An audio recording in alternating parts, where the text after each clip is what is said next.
এখনকার আন্তর্জাতিক সংবাদে আপনাকে স্বাগতম। চলুন প্রথমেই জেনে নেওয়া যাক সংবাদ শিরোনাম। উত্তাল মিয়ানমার, দেশ জুড়ে ধর্মঘটের ডাক। ফেঁসে যেতে পারেন ট্রাম্প, 10 বছরের জেল হবার সম্ভাবনা ট্রাম্পের। মেক্সিকোয় বিমান বিধ্বস্ত, 6 সেনা নিহত। পুলিশের সহিংসতার মধ্যেও চলছে মিয়ানমার জুড়ে বিক্ষোভ। এবং সর্বশেষ জানাবো, ইরানের কাছে অস্ত্র বিক্রি বন্ধের সর্বাত্মক চেষ্টা চালাচ্ছি বলেছে আমেরিকা। এতক্ষণ শুনছিলেন সংবাদ শিরোনাম, এবারে বিস্তারিত। তবে তার আগে অনুরোধ থাকবে এই ভিডিওটিতে একটি লাইক দিয়ে সাবস্ক্রাইব করে বেল বাটনটি ক্লিক করুন। উত্তাল মিয়ানমার, দেশ জুড়ে ধর্মঘটের ডাক। মিয়ানমার সেনাবাহিনীর বিধিনিষেধ এবং হুঁশিয়ারি উপেক্ষা করে অভ্যুত্থানের বিরুদ্ধে ফের রাস্তায় নেমেছে বিক্ষোভকারীরা। সোমবার অভ্যুত্থান বিরোধীরা সাধারণ ধর্মঘট এবং রাস্তায় রাস্তায় আরও বিক্ষোভ দেখানোর ডাক দিয়েছে। এদিকে দেশটির ব্যবসায়ীরাও প্রতিবাদ জানাতে ব্যবসার কার্যকলাপ বন্ধ করে দিয়েছে। আল জাজিরার প্রতিবেদনে বলা হয়েছে, সোমবারের বিক্ষোভকে দেশটির স্থানীয় সংবাদ মাধ্যম গত 1 ফেব্রুয়ারি অভ্যুত্থানের পর সবচেয়ে বড় বিক্ষোভ হিসেবে উল্লেখ করেছে। বিক্ষোভকারীদের বিরুদ্ধে মিয়ানমার সেনাবাহিনী তাদের দমন নিপীড়ন অব্যাহত রাখলে যুক্তরাষ্ট্র দৃঢ় ব্যবস্থা নেবে এমন হুঁশিয়ারির পর এই বিক্ষোভ দেখা দিল। সোমবার মিয়ানমারের প্রধান শহর ইয়াঙ্গুনের রাস্তায় হাজার হাজার বিক্ষোভকারী প্রতিবাদ জানাচ্ছেন। আটক সকল নেতাদের মুক্তি দিন বলে তারা স্লোগান দিচ্ছেন। এছাড়া বিক্ষোভকারীরা কাউকে কর্মস্থলে না যাওয়ার আহ্বান জানাচ্ছেন। ইয়াঙ্গুন ছাড়াও মিয়ানমারের রাজধানী নাইপিদোতে বিশাল সমাবেশ দেখা দিয়েছে। একই সঙ্গে দেশটির মিতকিয়ানা, পানম, পিনমানাম, দাওয়ে এবং ভামোতে বিক্ষোভ নেমেছে বিক্ষোভকারীরা।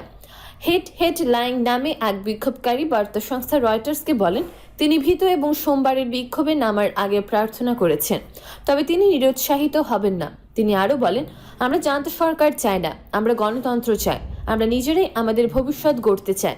এই বিক্ষোভকারী আরও বলেছেন, আমার মা আমাকে বিক্ষোভে আসতে নিষেধ করেনি, তবে তিনি শুধু বলেছেন, নিজের খেয়াল রেখো।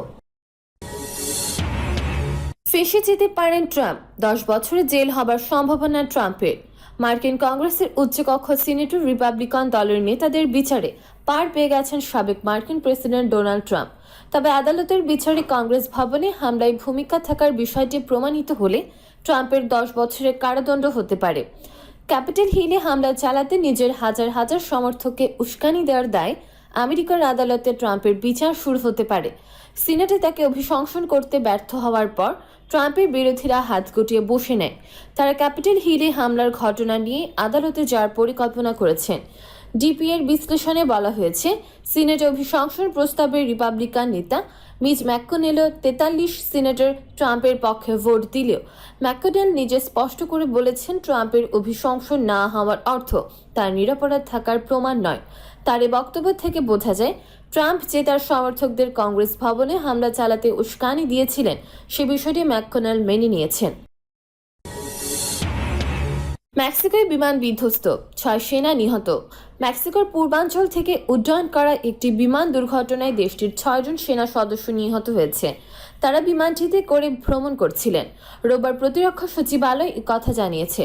সচিবালয়ের এক বিবৃতিতে বলা হয়, মেক্সিকোর ভারাক্রুজ রাজ্যে ইমিলিয়ানো জাপাটা থেকে উড্ডয়ন করার পর গ্রিনিচ মান সময় 1545টার দিকে এয়ারফোর্স লিয়ারজেট 45 নামের এই বিমান বিধ্বস্ত হয়। বিবৃতিতে বলা হয়, সচিবালয়ের তদন্ত কমিশন এই দুর্ঘটনার সম্ভাব্য কারণ খুঁজে বের করতে সেনা ও বিমান বাহিনীর বিশেষজ্ঞ দলে যোগ দেবে। এসব সামরিক সদস্যের পরিচয়ের ব্যাপারে বা তারা কেন ওই বিমানে ভ্রমণ করছিলেন সে ব্যাপারে বিস্তারিত কিছু জানানো হয়নি। সচিবালয় জানায়, আমাদের এসব সেনা কমরেডের ব্যাপারে আমরা গভীর শোক প্রকাশ করছি। পুলিশের সহিংসতার মধ্যেও চলছে মিয়ানমার জুড়ে বিক্ষোভ। সামরিক অভ্যুত্থানের বিরুদ্ধে টানা 3 সপ্তাহের বেশি বিক্ষোভ অব্যাহত রেখেছে মিয়ানমারের সাধারণ মানুষ। শনিবার দেশটির দ্বিতীয় বৃহত্তম শহর মান্দালায় সহিংসতায় হতাহতের ঘটনার পরও রোববার বিভিন্ন শহরের রাস্তায় বিক্ষোভ করেছেন সেনা শাসন বিরোধী হাজার হাজার প্রতিবাদকারী। শনিবার মান্দালায় বিক্ষোভকারীদের ছত্রভঙ্গ করতে পুলিশি গুলি ছুড়লে অন্তত 3 বিক্ষোভকারী নিহত ও 30 জনের বেশি আহত হয় বলে জানায় মিয়ানমারের স্থানীয় সংবাদ মাধ্যম। অপরদিকে বৃহত্তম শহর ইয়াঙ্গুনের সই পাইথার টাউনশিপে স্বেচ্ছাসেবী এক প্রহরীকে বেসামরিক এক বাহন থেকে পুলিশ গুলি করে হত্যা করে। কারফিউর মধ্যে ওই বাহন কোথায় যাচ্ছে তা জানতে চাইলে পুলিশ তাকে গুলি করে। রোববার ইয়াঙ্গুনের পৃথক 2 স্থানে জড়ো হয়ে কয়েক হাজার বিক্ষোভকারী সামরিক শাসনের প্রতিবাদে বিক্ষোভ করেন। মিয়ানমারের কেন্দ্রে অবস্থিত শহরটির তরুণ এক বিক্ষোভকারী বলেন, তারা নিরস্ত্র বেসামরিক লোকদের মাথা নিশানা করেছে, তারা আমাদের ভবিষ্যৎকে নিশানা করেছে। মিতিকয়না শহরে বিক্ষোভকারীরা সাম্প্রতিক সহিংসতায় নিহতদের স্মরণে ফুল দিয়ে শ্রদ্ধা জানায়। মিয়ানমারের অন্য শহরগুলোতে সামরিক অভ্যুত্থানের বিরুদ্ধে প্রতিবাদ মিছিল বের করেন বিক্ষোভকারীরা। এর আগে 9 ফেব্রুয়ারি মিয়ানমারের রাজধানী নাইপিদোতে বিক্ষোভকারীদের ছত্রভঙ্গ করতে পুলিশ জল কামান ও গুলি ছুড়লে মাথায় গুলিবিদ্ধ হয়ে এক তরুণ বিক্ষোভকারী আহত হন। মিয়া থয়ে থয়ে খাইন নামের ওই বিক্ষোভকারী হাসপাতালে চিকিৎসাধীন অবস্থায় 19 ফেব্রুয়ারি মৃত্যুবরণ করেন। মিয়ানমারের সেনা বিরোধী বিক্ষোভে এটিই প্রথম মৃত্যুর ঘটনা। এদিকে মিয়ানমারের সামরিক বাহিনী বলছে বিক্ষোভকারীদের সাথে সংঘর্ষে আহত এবং পুলিশ সদস্য চিকিৎসাধীন অবস্থায় মৃত্যুবরণ করেছে। মিয়ানমারে বিক্ষোভকারীদের দমনে সামরিক শক্তি ব্যবহারে হতাহতের ঘটনায় নিন্দা জানিয়েছেন জাতিসংঘের মহাসচিব অ্যান্টনিও গুতেরেস। টুইটারে প্রকাশিত এক বিবৃতিতে তিনি বলেন, শান্তিপূর্ণ বিক্ষোভকারীদের বিরুদ্ধে প্রাণঘাতী শক্তি প্রয়োগ, দমন ও নিপীড়ন অগ্রহণযোগ্য। এছাড়া যুক্তরাষ্ট্র, ব্রিটেন, ফ্রান্স ও সিঙ্গাপুর মিয়ানমারের পরিস্থিতিতে উদ্বেগ প্রকাশ করেছে। অন্যদিকে ফেসবুক মিয়ানমারের সামরিক বাহিনীর পেজ সহিংসতায় উস্কানির নিষেধাজ্ঞার ক্রমাগত লঙ্ঘনের কারণে বন্ধ করে দিয়েছে। অভ্যুত্থানের পর থেকে এখন পর্যন্ত অন্তত 570 জন ব্যক্তিকে গ্রেফতার করা হয়েছে। অভ্যুত্থানের শুরু থেকে গ্রেফতার থাকা ক্ষমতাচ্যুত নেত্রী অং সান সুচির বিরুদ্ধে সামরিক জান্তা সরকার 2টি অভিযোগ এনেছে, যার মধ্যে একটিতে অনিবন্ধিত ওয়াকিটুকি ব্যবহার করায় তাকে অভিযুক্ত করা হয়েছে। ইরানের কাছে অস্ত্র বিক্রি বন্ধের সর্বাত্মক চেষ্টা চালাচ্ছি বলেছে আমেরিকা। মার্কিন পররাষ্ট্র মন্ত্রণালয়ের মুখপাত্র নেড প্রাইস বলেছেন, ইরানের কাছে কোনো দেশ যেন সমরাস্ত্র বিক্রি না করে সে চেষ্টা চালিয়ে যাচ্ছে আমেরিকা। জাতিসংঘের মাধ্যমে ইরানের উপর আন্তর্জাতিক নিষেধাজ্ঞা পুনর্বহালের যে আবেদন সাবেক মার্কিন প্রেসিডেন্ট ডোনাল্ড ট্রাম্প করেছিলেন তা প্রত্যাহার করার ঘোষণা দেওয়ার পর দিন ওয়াশিংটন একথা জানালো। নেড প্রাইস বলেন, ইরানকে যেন কোনো দেশ কোনো ধরনের অস্ত্রশস্ত্র সরবরাহ না করে সে চেষ্টা চালিয়ে যাবে ওয়াশিংটন।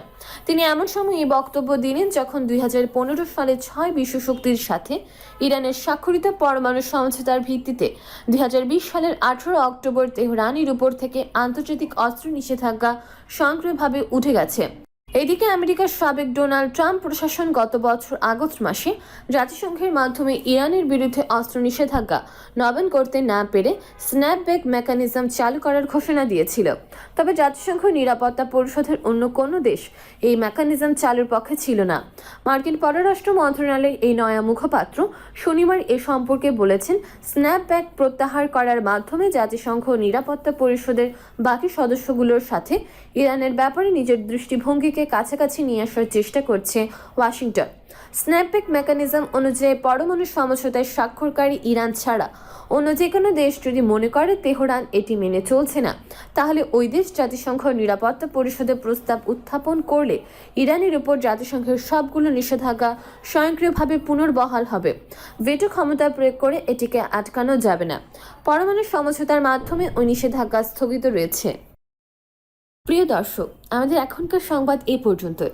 আমাদের পরবর্তী সংবাদ দেখার আমন্ত্রণ জানিয়ে এখনকার মতো বিদায় নিচ্ছি। আল্লাহ হাফেজ।